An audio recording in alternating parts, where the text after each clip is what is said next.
Chapter 14, A Perfect Opportunity. Cleo had to chase Kaylee down at first recess. She found her at the tetherball pole waiting to play either Tessa or Lexi Lewis, depending on who won. She elbowed Kaylee. "I told you it would be okay." Kaylee did not return her smile. Lexi pounded the ball around and around. "You're really good at that," Cleo shouted above the sounds of the game. Whack! Whiz! Clang! "Thanks, LaSnore." Whack! Whiz! Clang! Cleo didn't have time to get mad. She was working fortune principle number 7. Compliments win customers. She hadn't forgotten her goal of winning Lexi Lewis's business. And now she knew for a fact that she did have a loose tooth in that big mouth of hers. The last of the rope coiled around the pole. "Tether!" Lexi looked at Cleo out of the corner of her eye. "You play?" It sounded like a challenge. "Kaylee was here first." Lexi unwound the ball. Kaylee took Tessa's spot. Lexi served the ball above Kaylee's head and it wrapped around the pole. 1, around again. 2, Lexi slapped it. 3. If Kaylee didn't get the ball soon, she would be through. Lexi lost her balance and Kaylee whacked it back. Boom! Around again. Boom! Cleo had never seen her best friend go after a ball like that. Kaylee scowled and pounded the ball. Boom! She was like a heavyweight boxer hitting someone she really didn't like. "Time out!" Lexi called. She reached down as if she dropped something on the ground. Just as she stood, Kaylee hammered the ball again. Double-fisted. The ball smashed right into Lexi's face. Ow! Lexi's hands flew to her face. "Oh no," Kaylee cried. "I'm so sorry." "I have an audition for a TV commercial tomorrow," Lexi screeched from behind her hands. "I didn't mean to." Kaylee rushed over. She reached out, but Lexi shrugged her off. "If you broke my nose, I'll have my dad sue your dad." Kaylee looked at her blankly. "It's going to be swollen. I can tell. If I don't get that part, it'll be your fault." "You should get the part," Cleo crossed her arms, "because you sure know how to act." "Butt out, LaSnore." It didn't even hit you that hard." Lexi lowered her hands, peering into them. Was she looking for a tooth? Fortune principle number 5 popped into Cleo's head. A visionary sees opportunities everywhere, especially in crisis. This crisis was a perfect opportunity. "Is your mouth okay?" she asked. "I think it's bleeding," Lexi moaned. Cleo got closer. "Let me look." Lexi eyed her cautiously. "It's okay. I know first aid." Lexi opened her mouth. Cleo had to stand on her toes to see inside. "There's some blood around one of your teeth. I think it might be loose." Lexi held her cheek and groaned. "A loose tooth, Cleo tapped her lips with her finger, then held the finger in the air. "I know just the place you could go to have it removed." Tessa's used our service with stunning results. Am I right, Tessa? Tessa bared her teeth, revealing her gaps. "No!" Lexi started toward the building. "I am not going to use your stupid business." Cleo caught up with her. "My business is not stupid. It really works. I'm offering a special, today only. 50 cents a tooth." Lexi kept walking. Cleo stayed with her. "Just give it a try," she grabbed Lexi's arm. "Get your hands off of me, you freak." "I am not a freak." "Why else would your mom give you away?"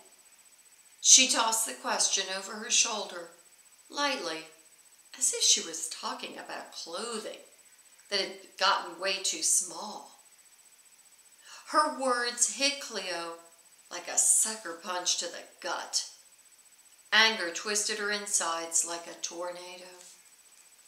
She lashed out with her fists, not even sure who or what she was hitting. The tornado had control of her arms and her legs, and she would claw and kick and punch until all of the anger and hurt were gone. But the more she hit, the worse she felt. Someone screamed. It might have been herself, or was it Lexi? Maybe it was the blur of kids who had come around. She felt a firm grip on her elbow, heard Mr. Boring's voice in her ear. "Calm down, Cleo." She breathed as hard as if she'd run laps with Dad's soccer team. Her knuckles hurt. Lexi sat on the ground sobbing, her face in her hands. Cole crouched at his sister's side. Another teacher was there helping her up. Lexi cried out, "My tooth! It's gone! She knocked my tooth out!" Everyone stared. A few kids started looking around on the ground. Micah Mitchell shouted, "Here it is!" and handed the tooth to Lexi. She glared at Cleo as the teacher led her away. It was already loose, Cleo pleaded to Mr. Boring. She needed her teacher to understand. He said they needed to go to the office. She looked around for Kaylee, but Kaylee stayed where she was, in a huddle of girls, only once glancing in Cleo's direction. "Hey," Cole trotted up. "I know my sister can be a pain, but you didn't have to go all MMA on her." Cleo tried to say sorry, but she was afraid she might cry. Mr. Boring looked serious. He nudged her forward. "Come on, Cleo. Let's get inside." It suddenly dawned on Cleo. She was in a lot of trouble. She spent the rest of the morning in the office, first waiting until Lexi had seen the nurse, then sitting in front of Principal Yu, talking about what had happened. "My dad is a lawyer. He'll sue you for damages," Lexi threatened. She had suddenly gained a lisp, as if her tongue didn't know what to do with the new gap in her mouth. "Hold on now," Principal Yu leaned forward in his chair. "Nurse Bashara said she didn't see any injuries, just your tooth, which I was told was loose already." "Thank you, Mr. Boring. So girls, what happened out there?" Mr. Yu pushed his black-rimmed glasses further up his nose. "She attacked me." "Cleo, do New Heights Eagles use hitting to solve problems?" He stared at Cleo, unblinking. Cleo felt herself getting warmer, as if Principal Yu's gaze had fire-starting power. "No, Mr. Yu." She kept her eyes on her lap, wishing he would stop staring at her. "No, they don't. New Heights Eagles talk it out. And if it's too big a problem to resolve on their own, they get an adult." Lexi crossed her arms. "She was pestering me to use her tooth-pulling business." She moved like a bobblehead toy, her head swiveling on her neck as she spoke. "And she pulls teeth with a Nerf gun. She did it to my brother before school, behind the portable. She's obsessed." Principal Yu's eyebrows rose. "A Nerf gun? Behind the portable?" Meatloaf and McDonald's. Actually, Cleo needed to speak up before Lexi Lewis had her convicted and on her way to jail, or rather suspension. Actually, it was for a class project, my passion project. "Your passion is pulling teeth?" Mr. Yu looked at her over the top of his glasses. No, Cleo laughed. Silly, Principal Yu. Starting businesses. I got the idea for tooth removal service when one of my friends was afraid to pull her own teeth. I have an ad on YouTube if you want to see. Cleo leaned forward excitedly. Mr. Yu pushed back his chair. Maybe later. Please stay here, ladies. And he left his office. Lexi Lewis smiled excitedly. Mr. Yu pushed back his chair. Maybe later. Please stay here, ladies. And he left.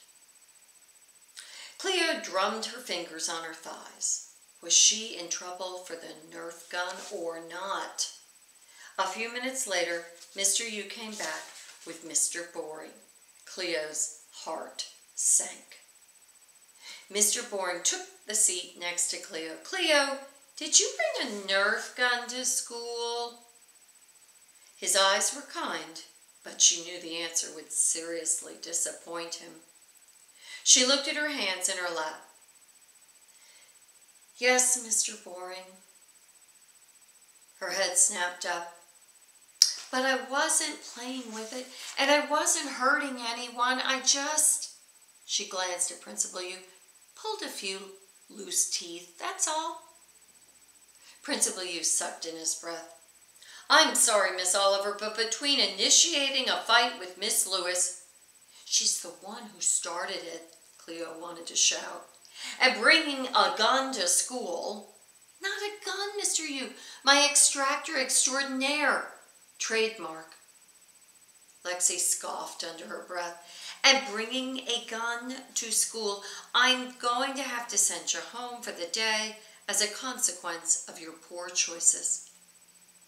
Mr. Yu, Mr. Boring spoke, if I may interject for just a moment. Do we know what prompted the outburst? He turned to Cleo. Why did you hit Lexi? Cleo's palms were suddenly clammy. Her heart beat so hard it shook her chest, and she needed to just get away, to go home. Principal Yu turned to her. Miss Oliver?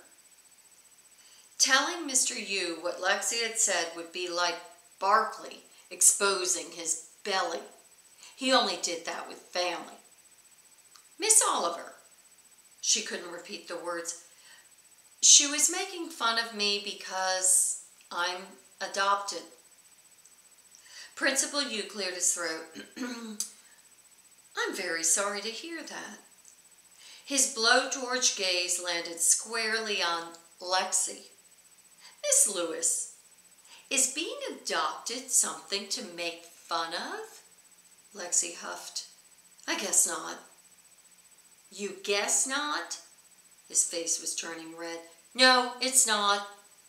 Girls, I'll be talking to your parents and teachers about further actions in light of today's incident.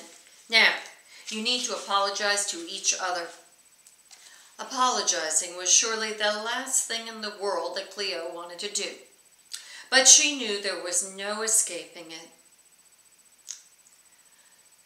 I'm sorry.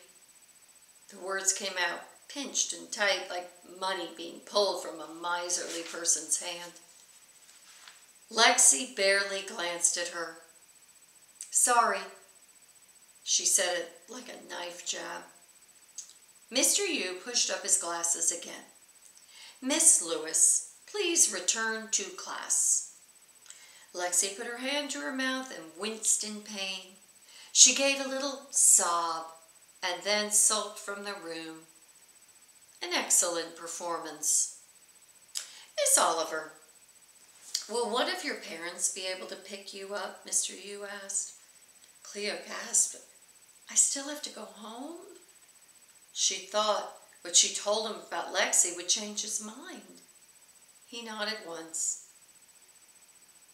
My mom, she said, avoiding Mr. Boring's gaze. I'll call now. You may wait in the main office. He and Mr. Boring exchanged glances. Thank you, Mr. Boring. Mr. Boring's name suddenly struck Cleo as funny. Coming from Mr. U's serious mouth, it was hilarious. Hysterical. Hilarical. She couldn't stop giggling. Mr. Boring led her to the row of chairs along the front window, and he sat next to her. "What is so funny?" She looked up at him. "Your name." She sputtered a little and laughed some more. Thankfully, Mr. B was laughing with her. "Your tooth-pulling method is brilliant, by the way." "Thanks, Mr. B, but I have a feeling I won't be using it again anytime soon." If only she hadn't gotten so worked up about Lexi's stupid words, maybe she wouldn't be unemployed.